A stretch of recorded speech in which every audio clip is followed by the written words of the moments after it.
여러분, 오늘 이 자리에 나오신 여러분의 발걸음은 어떠셨습니까? 일주일 동안 삶의 터전에서 치열하게 살아가다가 마침내 하나님의 성전에 올라오신 여러분 모두를 주님의 이름으로 환영하고 축복합니다. 아멘.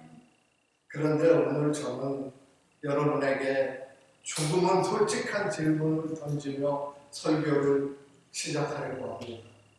오늘 이 자리에 앉아 계신 여러분의 마음은 정말 안녕하신가요?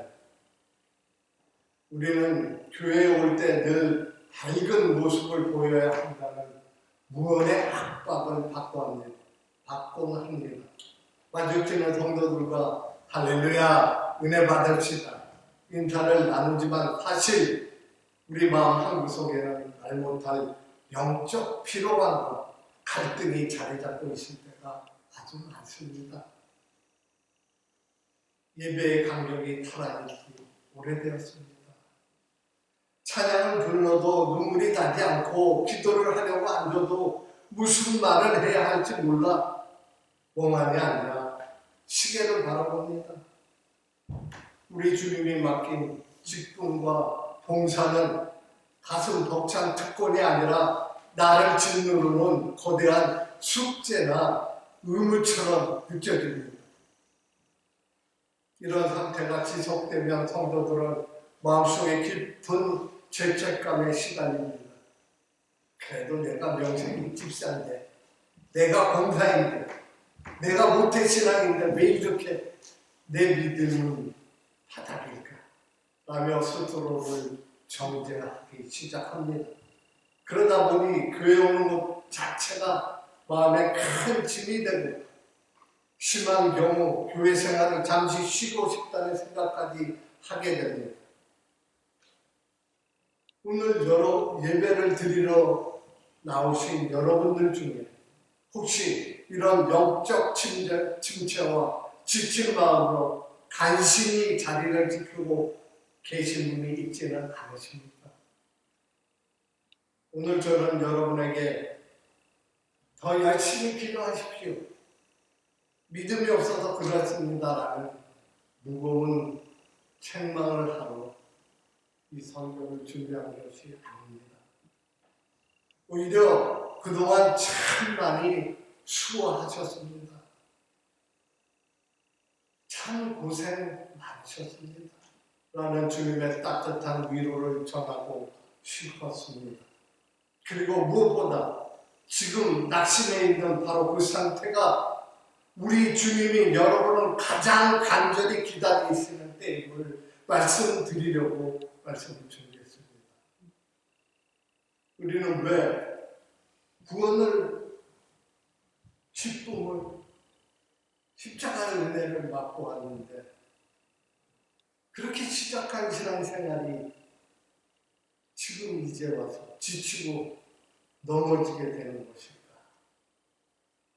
오늘 본문에서 예수님은 그 원인을 무거운 짐이라는 단어로 설명하십니다. 예수님 당시의 배경을 살펴보면 우리가 지치는 이유를 명확히 알 수가 있습니다. 관계의 상처와 인간적인 열심의 한계 때문입니다. 예수님 당시 이스라엘 백성들은 바리새인들과 서기관들이 만든 수백 가지의 엄격한 율법 조항에 묶여 있었습니다. 안식일에 몇 걸음을 더 걸으면 죄 가지고 물건을 어떻게 씻어야 하는지 아주 숨이 막힐 듯한 종교적 규칙들이 백성들의 어깨를 짓눌렀습니다. 하나님을 사랑해서 지치는 율법이 아니라 사람들에게 비판받지 않으려고 혹은 의롭게 보이기 위해 아둥바둥 버티는 종교적 굴레였습니다. 오늘날 우리 교회 생활도 마찬가지가 아닌가 하려듭니다. 교회는 완벽한 의인들이 모인 곳이 아니라 치유가 필요한 죄인들이 모인 영적인 병원입니다. 그러다 보니 교회 안에서도 사람들 때문에 상처를 받습니다. 무심코 던진 말 한마디에 피를 흘리고 오해를 받고 때로는 죽어지는 봉사 속에서 영혼이 완전히 고갈, 번아웃 되어버립니다. 하나님을 보고 교회에 왔지, 내가 사람 보고 왔나? 라고 다짐해보지만 서운하고 지치는 마음을 감당하기 쉽지가 않습니다. 신앙생활은 살아계신 하나님과의 친밀한 사랑의 관계입니다. 자녀가 부모의 품에 안겨 안식을 누리듯 주님 안에 거하는 기쁨이 본질인 것입니다. 하지만 어느 순간 이 관계는 사라지고 종교적인 행위, 주인만 남습니다. 예배에 빠지면 벌 받을까봐 무서워서 간다. 사람들의 시선과 체면 때문에 억지로 자리를 지킨다. 그저 습관처럼 나오기 싫어도 간다. 이것은 하나님을 아버지로 모시는 신앙 생활이 아니라 엄한 주인 밑에 일하는 노동자의 삶과 같은 모습입니다. 사랑이 메마른 의무가 결국 우리의 영혼을 메마르게 만들고 신앙생활을 세상 그 어떤 일보다 무겁고 힘이 든 정신적 노동으로 전락시켜 버립니다. 이렇게 지치고 주저하는 우리를 향해 오늘 본문에서 예수님은 세상이 줄 수 없는 놀라운 처방을 하십니다. 있는 모습 그대로 나오라. 수고하고 무거운 짐들아 다 내게로 와. 내가 너희를 쉬게 하리라. 아멘. 주님의 이 초청을 자세히 보시기 바랍니다. 주님은 지금 신앙생활 잘하는 자들아 오라 하지 않으셨습니다. 기도 많이 하고 봉사 많이 하고 성경 많이 읽는 자들아 오라고 하지 않으셨습니다. 오히려 죄의 짐, 인생의 짐, 그리고 종교의 짐에 눌려 헛헛거리는 수고하고 무거운 짐진 무리들을 부르십니다. 하나님 앞에는 거룩한 척, 믿음이 좋은 척, 영급할 필요 없습니다. 체면을 차릴 필요 없습니다. 영적 침체기에서 벗어나는 첫걸음은 하나님 앞에서 나의 영적 파산 상태를 솔직히 인정하는 것입니다. 주님, 저 지금 너무 지쳤습니다. 솔직히 예배도 은혜가 안 되고 교회에 오는 것도 힘입니다. 제 안에 사랑이 다 메말랐습니다. 이 정직한 고백을 가지고 주님 앞에 나갈 때 주님은 우리를 정죄하시는 것이 아니라 그 상한 심령을 품어주시고 참된 쉼을 시작하게 하십니다. 마음의 힘을 빼고 주님께 배우십시오. 나는 마음이 온유하고 겸손하니 나의 멍에를 메고 내게 배우라. 그리하면 너희 마음이 쉼을 얻으리라. 아멘. 예수님은 지친 우리에게 뜻밖에도 나의 멍에를 메라고 하십니다. 안 그래도 짐이 무거워 죽겠는데 또 멍에를 메라니 이 무슨 말씀입니까? 근데 당시 유대 지역의 멍에는 소 한 마리가 매는 외손 멍에가 아니라 두 마리의 소가 함께 매는 쌍둥 멍에였습니다. 주로 경험 많고 힘이 센 노련한 소와 아직 힘이 조절을 못하고 서툴 어린 소를 한 멍에에 묶어 밭을 갈게 했습니다. 이때 밭을 가는 진짜 힘은 누구에게서 나올까요? 어린 소는 그저 곁에 발만 맞춰 걸어가야 됩니다. 힘센 소가 모든 무게와 방향을 감당합니다. 예수님이 나의 멍에를 메라고 하신 것은 이제 신앙생활을 내 힘으로 낑낑 되려 하지 말고 힘이 들어가 내 어깨에 힘을 빼고 내 곁에 묶여 나와 발을 맞추자는 예수님의 초청입니다.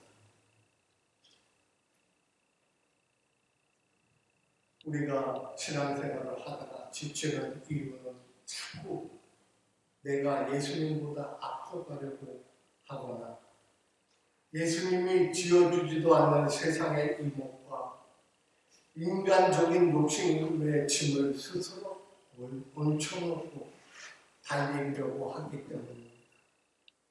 주님의 온유함과 겸손함을 배우며 주님의 속도에 나의 발걸음을 맞추는 법을 배워야 합니다. 이는 내 멍에는 쉽고 내 짐은 가벼움이라 하십니다. 아멘. 일보다 두인보다 존재 비인의 회복이 먼저입니다. 예수님과 함께 매는 멍에는 쉽고 가볍습니다. 주님이 내 신앙의 무거운 짐을 대신 져주기 때문입니다. 영적인 침체가 찾아왔을 때 많은 성도들이 내가 기도가 부족해서 그래 라며 더 많은 종교적 행위로 문제를 해결하려고 합니다. 그러나 그것은 목마른 이들에게 소금물을 주는 것과 같습니다. 지금 마음이 지쳐 있다면 잠시 교회 안에서의 모든 인간적인 책임과 잘 해내야 한다는 감각을 주님 앞에 내려놓으시기를 바랍니다. 주님은 우리에게 위대한 타협을 요구하기 전에 먼저 주님의 자녀로서 주님의 품 안에서 숨을 쉬고 은혜를 공급받기를 원하십니다. 주님이 주시는 은혜를 공급받기를 원하십니다. 주님은 우리의 일을 원하시는 분이 아닙니다. 우리 자신을 원하시는 분이십니다. 공급이 있어야 출력이 있습니다. 주님의 사랑을 듬뿍 받는 자리에 머무는 것이 우선순위가 되어야 합니다. 사랑하는 성도 여러분, 신앙생활은 100m를 전력 질주하는 단거리 경주가 아닙니다. 주님의 나라에 가는 그날까지 평생을 걸어가는 마라톤입니다. 마라톤을 뛰다 보면 누구나 다리에 쥐가 날 수 있습니다.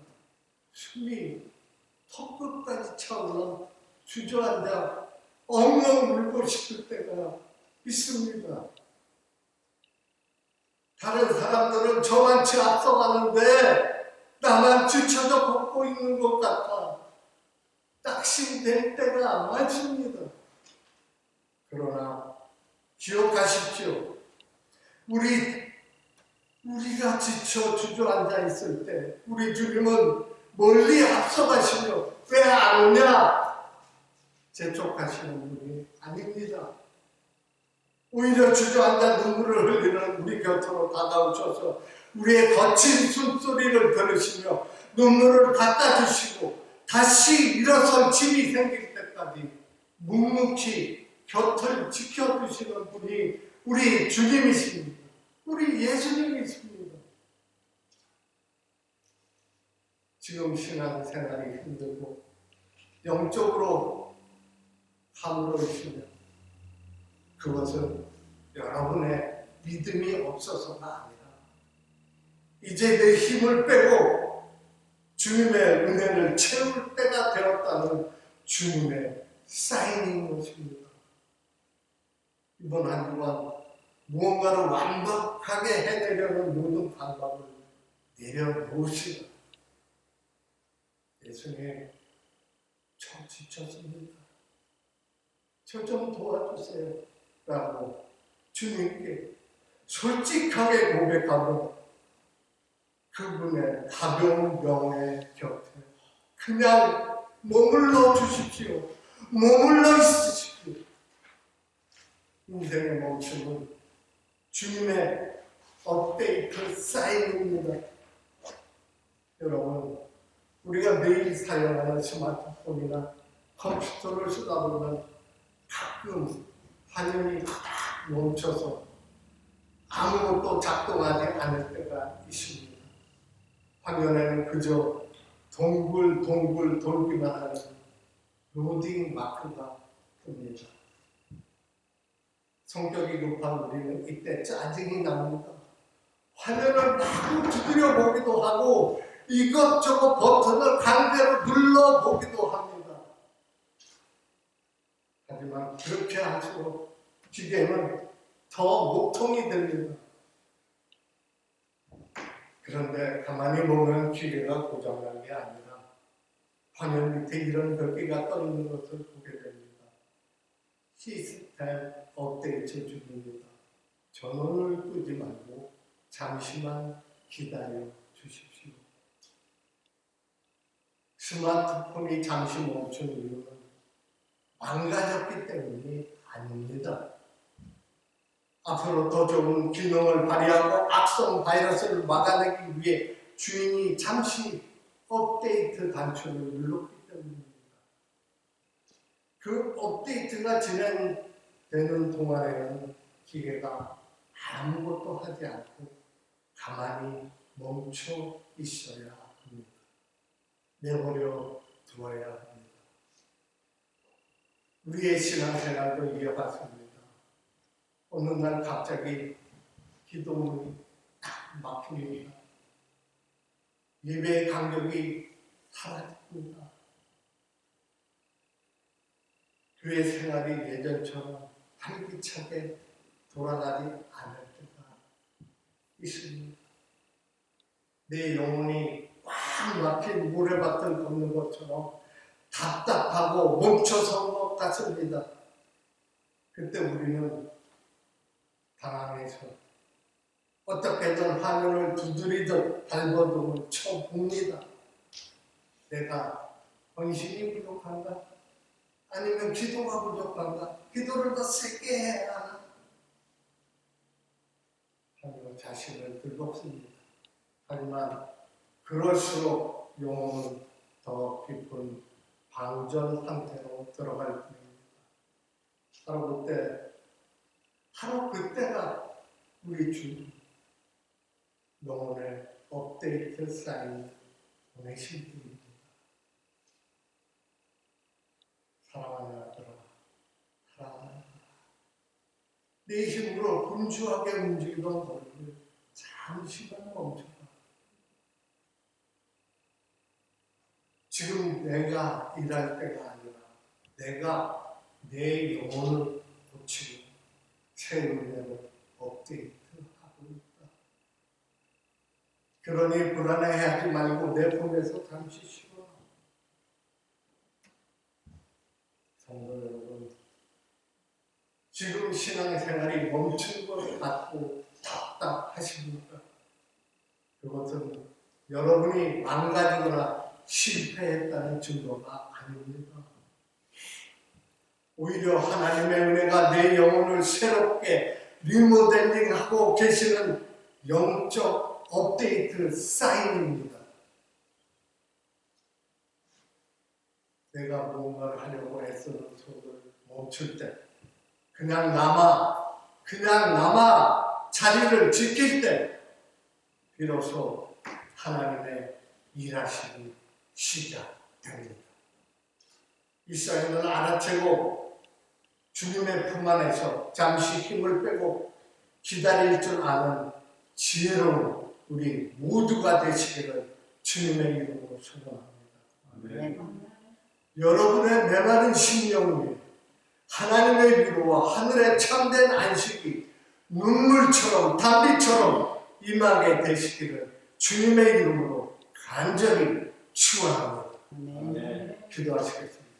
자비로우시고 은혜로우신 아버지 하나님, 부족한 분이 잘못됨을 전하여서 주님 용서하여 주시옵시고, 주님의 귀한 말씀이 전해졌어 우리들의 메마른 심령 위에 하나님의 위로와 하나님의 참된 안식이 눈물처럼 단미처럼 입안에 쏟아부어 주시옵소서. 감사드리고 예수님 이름으로 기도드리옵나이다.